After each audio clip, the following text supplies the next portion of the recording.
오늘은 7월의 첫 주일입니다. 우리 하나님께서 우리 7월에 우리 가정 그리고 우리의 삶 속에 하나님의 은혜와 축복이 늘 충만한 믿음의 역사가 임하여지기를 다시 한번 주님의 이름으로 축원을 드립니다. 무엇을 위해서 살아왔는가? 또 그리고 우리는 무엇을 위해서 살아가고 있는가? 많은 것들을 생각해 보게 되는 그러한 날들이기도 합니다. 그러면서 우리는 신앙생활을 한번 생각해 볼 때 우리 신앙생활이 뭘까라고 하는 것입니다. 신앙, 곧 믿음, 믿음의 확신, 그 확신은 곧 구원. 그러면 그 구원받은 사람들이 살아가고 있는 것이 우리의 삶이에요. 저는 이렇게 늘 말씀을 드렸습니다. 이제 며칠 있지 않으면 수능을 보게 될 텐데 우리 태민이도 있고 몇 명의 우리 고3 수험생들이 있어요. 태민이가 만약에 정답을 다 알고 있다. 국어부터 시작해서 언어부터 시작해서 모든 영역에 정답만 알고 있어요. 이거는 뭐 100점을 맞을 필요도 없어요. 그래서 내가 가고자 하는 학교에 성적이 되고 그리고 합격하면 되는 거예요. 정답을 다 알고 있어요. 다른 아이들은 밤새워 공부하고 힘들여 노력하고 애써도 그럴 필요 없어요. 왜? 정답을 이미 알고 있기 때문에. 우리 그리스도인의 삶을 이렇게 표현해 보기도 하였습니다.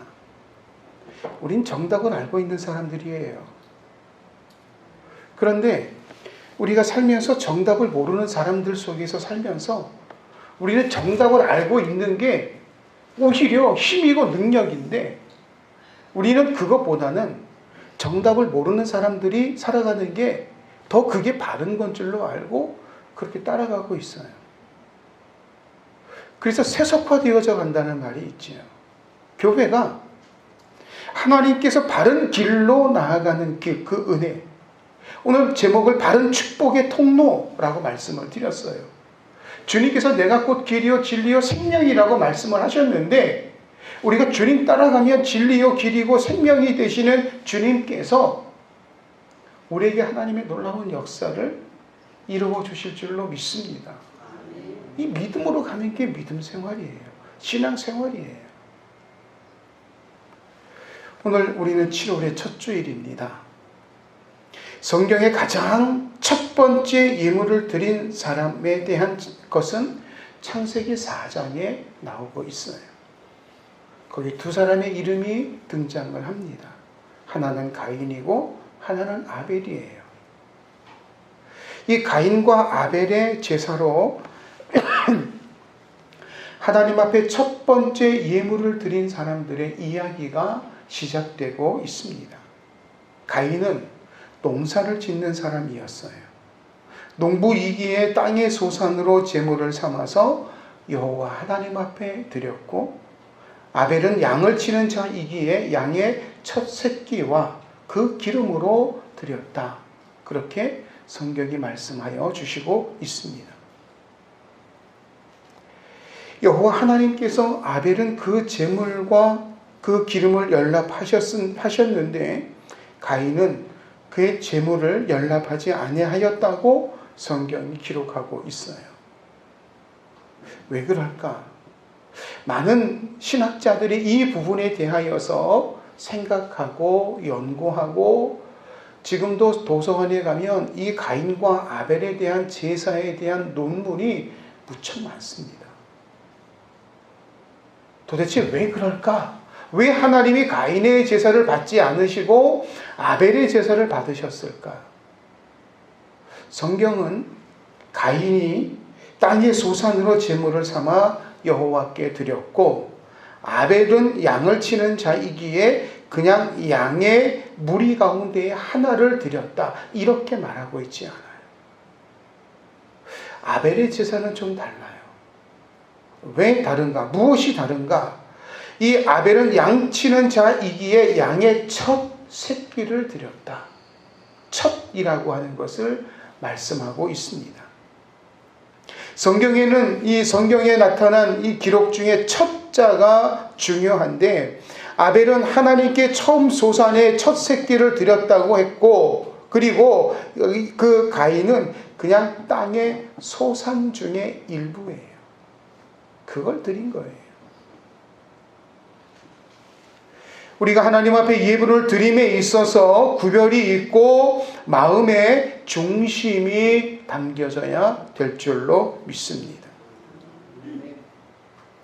왜냐하면 하나님께서 그런 예물과 그런 예물을 드리는 사람을 하나님이 기뻐 받으신다. 성경은 우리에게 말씀을 하고 있어요. 오늘 본문은 고린도 교회를 배경으로 하고 있는 그러한 말씀이에요. 고린도 교회예요. 고린도 지역은 풍요롭고 부유한 도시였습니다. 모든 물자가 풍족하고 그리고 경제적으로 여유가 있었어요. 그래서 고린도 교회 성도들은 풍족한 삶을 살고 있었습니다. 그런데 예루살렘 교회가 어려움에 처했다는 소식을 듣게 되었고, 심한 기근이 들어서 먹을 양식도 없는데 로마 황제 통치 아래 있었기 때문에 많은 세금도 예루살렘 교회가 내어야 했습니다. 이런 소식을 들은 고린도 교회가 예루살렘 교회를 도와주기로 결정을 합니다. 사도 바울은 이 고린도 후서 이제 8장과 9장에 이어서 계속해서 예루살렘 성교회의 가난한 성도들을 돕기 위한 연보를 드림에 대하여서 말씀을 계속하고 있습니다.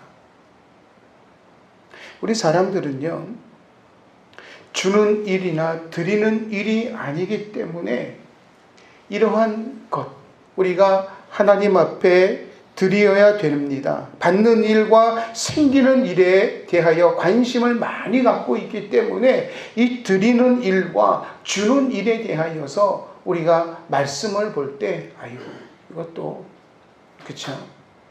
우리는 그래요. 이거 헌금 이야기구나. 이게 맞아요. 고린도 교회가 예루살렘 교회를 도울 수 있는 것은 무엇입니까? 그 교회의 가난한 성도들을 돕기 위하여 드리는 헌금에 대하여 연보이지요. 이거에 대하여 사도 바울이 8장과 9장에 걸쳐서 말씀을 증거하고 있습니다. 교회는 모든 것에 풍성해요. 우리 교회 어느 권사님 그러시더라고요. 목사님, 우리 교회는 모든 것이 풍성해서 너무나 감사해요. 그래요.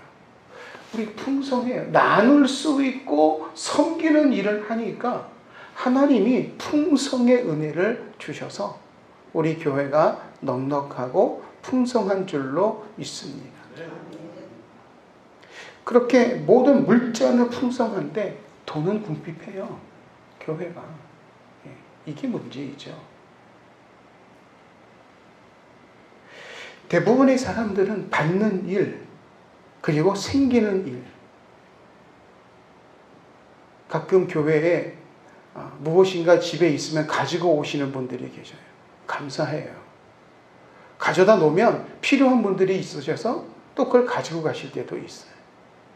감사해요. 교회는 그렇게 순환되어지는 곳이에요. 이제 우리가 넘치는 믿음의 역사를 하나님의 교회에 드리고 우리 부족한 이들에게 그 은혜를 나누어 줄 수 있는 그런 이 7월 그리고 이 후반기가 되어질 수 있게 되기를 원합니다. 교회는 하나님 앞에 드리는 일 그리고 그 드림으로 인하여서 많은 사람들이 나눌 수 있는 은혜, 이것이 늘 풍성한 곳이 교회이어야 될 줄로 믿습니다. 하나님께서 받는 축복 그리고 드리는 이 은혜 속에서 하나님의 역사를 이루어 갈 수 있도록 은혜 주시는데, 성경은 우리에게 이렇게 말씀을 늘 하고 있습니다. 무엇인가 하면 하나님은 반드시 심는 자에게 하나님이 복을 주신다. 우리 옆에 계신 분들하고 한번 그렇게 인사할까요? 심으시면 복을 받습니다. 네, 심으시면 복을 받아요. 심으시면 복을 받습니다. 그렇게 말하는 것도 심는 거예요. 심으면 복을 받습니다. 그런데 심는데요, 우리 올 봄에 심어요. 많이 심었어요. 콩도 심고, 옥수수도 심고, 깨도 심고, 고추도 심고, 고구마도 심고, 감자도 심고, 감자는 캤죠, 이제. 근데 심는데 다 시기가 있다는 거죠. 아무 때나 심지 않아요. 그래서 날짜를 잘 따져서 심어요. 그 심으면 분명히 거두어 드려요. 심을 때, 에이, 이번에 농사는 망치지. 그리고 심는 분 아무도 없어요. 아무도 없어요. 심으면 하나님께서 반드시 우리에게 거두게 하여 주신다는 확신 갖고 심어요. 얘가 비실비실되면 농약도 주고 비료도 주고 거름도 주고 풀도 매주고 물도 주고 하면서 열심히 자랄 수 있도록 모든 것을 애쓰고 가꾸어 가고 있어요. 사도 바울은 부요의 법칙에 대하여 말씀할 때에 우리에게 하나님의 말씀대로 해요. 농사를 지을 때는 농사의 원칙이 있어요. 그리고 농사의 원칙에 따라서 농사를 지어야 풍요의 법칙을 적용할 수 있어요. 믿음도 마찬가지예요. 우리가 살아가는 이 믿음의 삶 속에서 우리 하나님 앞에 우리가 감당해야 할 그 의무를 감당할 때에 풍요의 법칙, 부요의 법칙인 권리를 얻을 수 있다는 것이에요. 우리 그리스도인들에게 의무가 뭘까? 첫째는 예배예요. 예배 생활이 의무예요. 이건 해도 되고 안 해도 되는 그런 선택이 아니라는 거죠. 마치 이런 거예요. 우리가 살아가면서 숨을 쉴 수도 있고 안 쉴 수도 있습니까? 이거는 필연적인 일이죠. 내가 그리스도인이 됐고 내가 하나님의 사람으로 살아간다는 것은 예배자로 살아간다는 고백이에요. 그래서 우리가 예배가 회복이 되지 아니하면 하나님의 이 부요의 법칙, 풍요의 법칙을 적용할 수가 없다라고 하는 것이지. 한번 가만히 생각해 볼까요? 왜 어려울까? 왜 힘들까? 먼저 우리 예배 생활을 점검해 볼 수 있게 되기를 원합니다. 예배 생활이 회복이 될 때에 하나님께서 우리에게 부요의 법칙에 은혜를 주실 줄로 믿습니다. 두 번째 의무는 기도예요. 우리가 하나님 앞에 기도하며 살아가는 것. 이건 우리 그리스도인의 의무예요. 예배 시간 다 돼서 강단에 올라왔는데 기도자가 안 와요. 그러면 찬송가 4절 끝날 때까지 왜 안 올까? 왜 안 올까? 왜 안 올까? 그래서 결국 안 와요. 그러면 그냥 기도 안 하고 넘어가요. 이건 바른 예배 아니에요. 바른 예배 아니에요. 예배는 의무자가 있어요.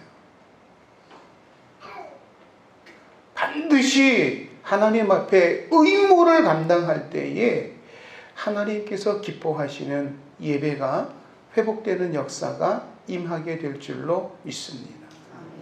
감당하셔야 돼요. 기도는 한 달 전에 나와요. 한 달 전에. 그러면 기도 준비하셔야 돼요. 의무예요.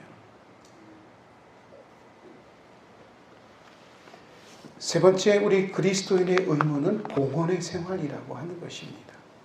하나님 앞에 예물을 드리는 삶을 살아야 돼요. 하나님 앞에 드릴 수 있는 은혜가 있기를 원합니다. 그래서 지금 다 어렵죠. 다 어렵죠.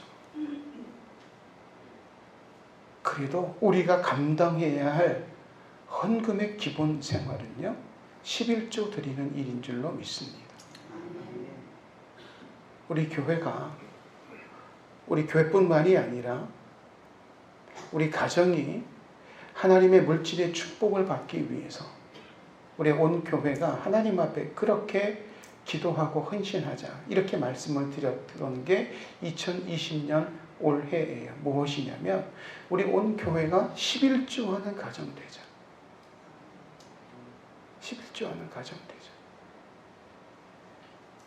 우리 학생들 알바해요. 죄송해요. 알바해도 11조 할 건 해야지. 그렇죠? 알바하고 다르죠. 내 물질의 소득을 하나님 앞에 온전히 드릴 수 있게 되기를 원합니다. 우리 연초에 이런 계획도 연말이죠. 연말에 이런 것도 의논한 적이 있었어요. 어느 가정들은요, 부부가 묶어서 11조를 하고 있다는 것이죠. 우리 분리할 수 있게 되기를 원합니다. 이진호, 서희정이 아니라 이진호는 이진호고 서희정은 서희정이지. 그렇게. 이 금액이 많고 적음이 중요한 것이 아니에요. 우리가 하나님 앞에 어떤 마음으로 드리느냐. 우리가 드릴 때 하나님이 세워주시는 은혜의 축복의 역사를 이루게 하여 주실 줄로 믿습니다. 로마서 12장 1절 말씀에 그러므로 형제들아 내가 하나님의 모든 자비하심으로 너희를 권하노니 너희 몸을 하나님이 기뻐하시는 거룩한 산 제물로 드리라. 이는 너희가 드릴 영적 예배니라. 그러므로 형제들아 내가 하나님의 모든 자비하심으로 너희를 권하노니 너희 가정이 이렇게 그러지 않았어요. 너희 몸을 각 개인이 하나님이 기뻐하시는 거룩한 산 제물로 드리라. 그리할 때 그것이 하나님 앞에 드려지는 영적 예배가 된다라고 말씀을 하고 있습니다. 너희 몸을 제물로 드리라 라고 말씀하시는 이 말씀 속에 첫째는 하나님의 전에 나와 자신을 드리는 예배를 드리라는 것입니다. 살아 움직이는 내 자신의 삶 그 자체가 하나님께 바쳐지는 예배가 되게 하라는 그런 말씀이에요. 우리 그리스도인들에게는 예배 시간만 예배가 아니라 예배를 마치고 교회 문 밖에 나가는 그 순간부터는 그 은혜를 적용하며 살아가는 진정한 예배의 삶이 되어야 되는 줄로 믿습니다. 사업하시는 분들은 그 사업 자체가 하나님의 영광을 위해 드려지는 영적 예배가 되어야 될 것이고, 공부하는 학생들은 그 자체가 하나님 앞에 내가 이 일을 감당함으로 말미암아 하나님의 영광을 위해 쓰임받을 수 있는 그러한 하나님의 일꾼 되기 위해서 내가 이 일을 하고 있습니다. 우리의 공부도 하나님 앞에 드려지는 영적 예배의 은혜가 되어야 될 줄로 믿습니다. 스코틀랜드의 한 어린아이가 아프리카를 위한 이 부흥의 예배에 참석을 하였는데, 이 아이는 참 가난한 아이였어요. 그래서 예배 시간에 헌금을 드리게 되는데, 주변에 있는 사람들은 그 헌금함에 얼마씩 일부를 담아서 담고 있습니다. 그런데 이 소녀는 자기는 드릴 것이 아무것도 없었어요. 그래서 자기 앞에 왔던 그 헌금함에 자신의 두 발을 그 통에다가 담았습니다. 이거를 보고 있던 목사님, 강사 목사님도 그렇고 주변에 있던 사람들도 그렇고 전부 웃음바다가 되었지요. 야, 드릴 게 없어도 그렇지 너 두 발을 담냐? 이 아이가 하는 짓이 하도 신기해서 모두 웃고 웃었습니다. 그런데 이 아이는 진지했어요. 그는 엄숙한 마음으로 주님, 나를 드립니다. 그렇게 기도하고 고백합니다. 그 후에 이 어린아이가 성장을 해서 아프리카로 건너가서 선교사가 됩니다. 그리고 사역을 다 마친 후에 운명 직전에 유언을 하면서 그는 이렇게 이야기를 합니다. 내가 죽으면 내 심장을 이 아프리카 땅에 묻어 주십시오. 그래서 그의 심장은, 그가 세상을 떠나고 난 후에 그의 심장은 아프리카 땅에 묻고 나머지 시신은 영국으로 돌아와서 웨스트민스터 사원 가장 높은 계단에 그의 시신이 안치가 됩니다. 그는 아프리카의 성자라고 이야기하는 리빙스턴입니다. 전설 같은 존재로 그 모든 일들에 대하여 지금까지도 아프리카에서는 이 리빙스턴을 존경하고 있습니다. 몸으로 드리는 헌신, 물질로 드리는 헌신, 우리 하나님 앞에 기도로 드리는 헌신, 우리는 헌신의 삶을 살아갈 수 있는 은혜가 있기를 원합니다. 맥추감사주일입니다. 맥추감사. 예전에는 맥추감사가 있지. 지금 보리 추수하지도 않는데. 우리는 이 맥추감사를 7월의 첫 주일을 후반기를 위한 하나님 앞에 드려지는 첫 예배가 되어지기를 원합니다. 하나님 앞에 헌신하고 우리의 예배가 회복이 되고 하나님의 은혜를 이루어가는 그런 축복의 역사가 임하기를 원합니다. 하나님이 우리에게 주신 바 된 모든 것들이 있어요. 가르치기를 잘하시는 분들 주일학교 가셔서 봉사하시고 헌신하시면 됩니다. 찬양을 잘하시는 분들은 성가대에 오셔서 하나님 앞에 찬양하시면 됩니다. 노래를 잘하는 사람이 필요한 게 아니에요. 찬양하기를 원하시는 분들. 제가 지난주에 우리 주일학교 꼬마이죠. 주일학교 아직 예배 드리지 못하는데 우리 지유가 밖에 서서 계속 혼자 흥얼흥얼 그래서 얘가 무슨 노래를 부르나 그리고 가만히 귀 기울여 들어봤어. 찬송가를 부르고 있어요. 찬송가를 불러요. 지유가 지금 지유 몇 살? 이 지유 몇 살? 4살? 4살이래요. 4살. 얘가 혼자 흥얼흥얼 하는데 찬송가를 불러요. 하나님 앞에 신앙 결단하고 우리가 의무를 감당할 수 있게 되기를 원합니다. 그러니까 우리는 감당하면 돼요. 그저 주님, 내가 이거 믿음으로 합니다. 주님 역사하여 주옵소서. 믿음으로 가면 은혜 이루어 주실 줄로 믿습니다. 그래서 하나님이 우리에게 주신 은사를 하나님 앞에 돌려드리는 거예요. 이게 봉헌이에요. 하나님이 주셨기 때문에 하나님께 드리는 거예요. 물질을 주셨어요? 물질 드리세요. 건강 주셨어요? 건강 드리세요. 지혜를 주셨어요? 지혜를 드리세요. 하나님이 은사를 주셔서 음식을 잘할 수 있게 하나님이 은사 주셨어요? 그러면 드리세요. 그러면 돼요. 그러면 하나님이 은혜와 축복을 주실 줄로 믿습니다. 말씀을 준비를 하는데 개똥이와 새똥이 이야기가 있어서 제가 이 글을 보고 한참 동안 제가 혼자서 웃었어요. 왜 옛날에 우리 동네에는 개똥이랑 쇠똥이가 그렇게 많았는지. 이 개똥이 쇠똥이 이야기예요. 어느 마을에 개똥이라고 하는 바보와 쇠똥이라고 하는 바보가 둘이 살았습니다. 개똥이는 일을 열심히 하여서 큰 돈을 모았습니다. 하지만 집에 돈을 놔두는 것이 여간 불안했습니다. 어떻게 하지? 그래서 산에 묻어두자라고 해서 이제 그는 이 돈을 들고 산으로 올라갑니다. 그런데 묻어 놓았어요. 그래도 불안해요. 그래서 그는 머리를 써서 이렇게 팻말을 세웠습니다. 나는 이곳에 돈을 묻어두지 않았다. 쓰고 개똥이. 이렇게 써놓은 거예요. 나는 이곳에 돈을 묻어두지 않았다. 개똥이.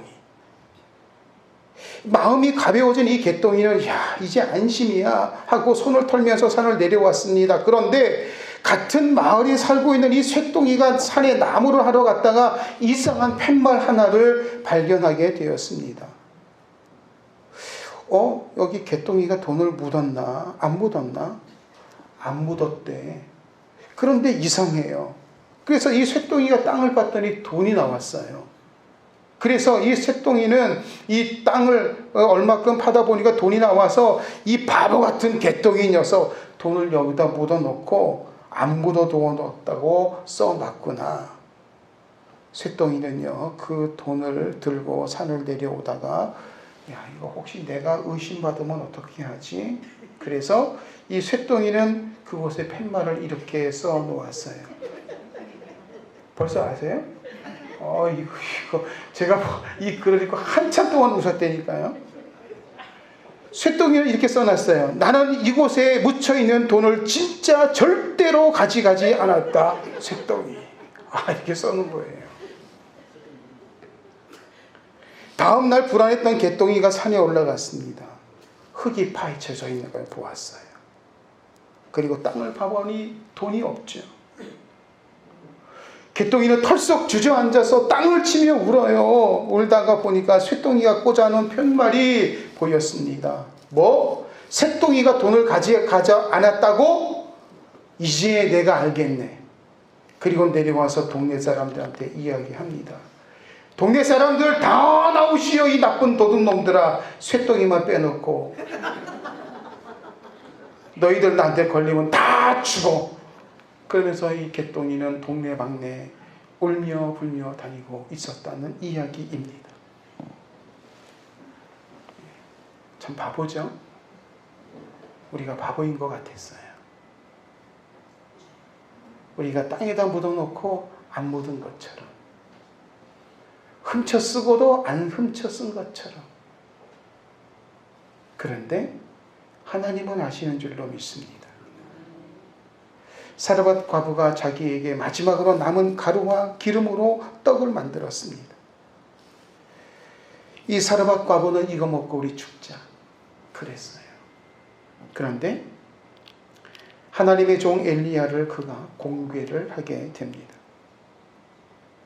사르밧 이 여인은 자기가 가진 것 전부를 이 엘리야에게 공개를 하고 하나님 앞에 드립니다. 그리고 일어난 결과는 그 집에 가뭄이 끝나는 동안에 통에 가루가 떨어지지 않고 병에 기름이 떨어지지 아니하였다는 말씀입니다. 오늘 본문은 우리에게 말씀을 하고 있어요. 하나님 앞에 드림에 있어서 그 마음에 정한 대로 드려라. 마음에 정한 대로. 저는 이 말씀을 보면서 이렇게 늘 생각을 합니다. 마음에 정한 대로 첫 번째 것이라는 것이죠. 첫 번째 것. 하나님이 우리에게 마음에 첫 번째 주신 마음대로 하라는 것이에요. 우리 대부분의 그리스도인들은요, 처음 생각은 하나님이 주시는 생각인 줄로 믿습니다. 새벽 예배, 특별 새벽 기도회, 열 하루 동안 우리가 예배 회복을 위해서, 그리고 이 후반기를 살아가는 은혜를 위해서 열 하루 동안 우리 기도합시다. 새벽 기도합시다. 아이고, 내가 7월 1일 첫날부터는 새벽 예배에 나가야지. 첫 마음이 주셨어요. 그럼 하시면 돼요. 그런데 7월 1일부터 특별 새벽 기도회라고 아이고 나는 절대로 안 나가. 그 첫 마음대로 하세요. 후반기가 죄송한 표현이지만 더 어려워질 수 있다는 것입니다. 하나님이 우리에게 작전 타임 것이고 승리하도록, 반드시 이기도록 하나님이 우리에게 길을 열어주시고 은혜를 주시는 이 첫 주간을 우리가 하나님 앞에 영광 돌릴 수 있게 되기를 원합니다. 마음의 정한 대로 하세요. 우리 하나님 앞에 우리가 예물을 드릴 때 어떻게 해야 될까? 마음에 정한 대로 하세요. 두 번째, 인색함으로 하지 말라고 했어요. 인색함으로 하지 말라. 하나님이 부자를 쓰시려고 하셨으면 아마 하나님의 방법대로 우리나라의 대형 기업들을 움직이셨을 것입니다. 근데 교회는 그렇게 움직여지지 않아요. 우리 청년들이 하나님 앞에 11조할 수 있는 교회가 되기를 원하고 그런 믿음이 있기를 원합니다. 인색함으로 하지 마세요.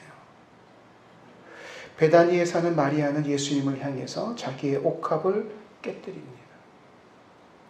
그런데 옥합을 깨뜨렸다라고만 하지 않고 거기에 순전한 나드 한 근이라고 그렇게 말씀을 해요. 그리고 이게 300데나리온이나 나가는 돈이라고 이야기를 합니다. 점점 더 구체적인 이야기를 해요. 이 나드 향이라고 하는 것은요, 이 이스라엘 지역에서 나오지 않는 그런 향유예요. 이것은 히말라야에서 나오는 향유예요. 고가의 이 향유예요. 이렇게 자세하게 이야기를 하고 있습니다. 무엇입니까? 인색함이에요. 그러지 말라. 바나바가 자신의 밭을 팔아서 그 값을 사도들 앞에 두었을 때 그때의 사도들이 바나바를 권위자라 그렇게 칭찬 격려합니다. 이것을 따라했던 아나니아와 삽비라가 있어요. 그들은 죽었어요. 왜 그럴까요? 억지로 했어요. 우리 하나님 앞에 자원하는 마음으로 인색하지 않고 첫 번째 주신 마음을 갖고 우리 하나님의 은혜를 회복할 수 있게 되기를 원합니다. 예루살렘 교회를 돕는 일이었어요. 지금 우리가 교회를 세워가는 일이에요. 우리 하나님 앞에 자원하는 마음으로 인색하지 않고 억지로 하지 않고 주님 영광을 이루어갈 때 우리는 개똥이처럼 쇠똥이처럼 어리석은 이런 바보의 삶이 아니라 하나님께서 주시는 축복의 은혜 가운데에 아브라함은 그냥 살았어요. 순종하고 살았더니 하나님이 그가 지나가는 길에 부요의 법칙과 은혜를 주셔서 하나님의 영광을 이루었습니다. 하나님 앞에 이 작정하고 드려진 이 고린도 교회의 예물은 안디옥 교회의 예물과 같이 예루살렘 교회를 이 어려운 시기에 굳건하게 세우고 하나님의 역사를 이루어가는 은혜의 일들로 이루어갈 수 있었습니다.